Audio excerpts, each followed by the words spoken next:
முடியாது, முடியாது, முடியாது. ஒருபோதும் நீ பார்த்த பொண்ண கல்யாணம் பண்ணிக்க முடியாது. ஏன்டா அல்குண்டாந்த மணி, உனக்கு மனசாட்சி இருக்கா இல்லையாடா?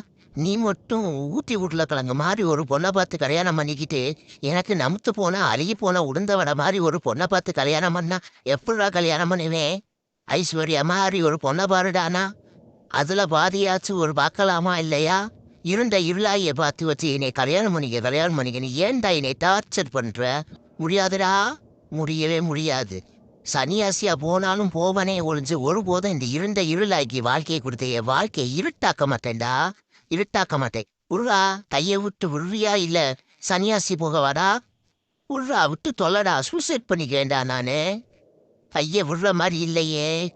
ஓகே, நம்ம காசி ராமேஸ்வரம்னு நம்ம பாத யாத்திரையே நைட்டா நம்ம கிளம்பிட வேண்டியதே. இது தோதுபடாதுப்பா. இவெண்ட் இருந்தா நம்ம இருண்ட இருளாக்கி வாக்கப்பட்டு நம்ம வாழ்க்கை இருட்டாக்கிறோம் போல இருக்குதே. உத்து தொலைஞ்சேன் அல்குண்டா அந்த மணி. போய் தொலைடா. ஒரு மனுஷனை எவ்வளவுதான்டா பாடுபடுத்துவியே, சேச்சா.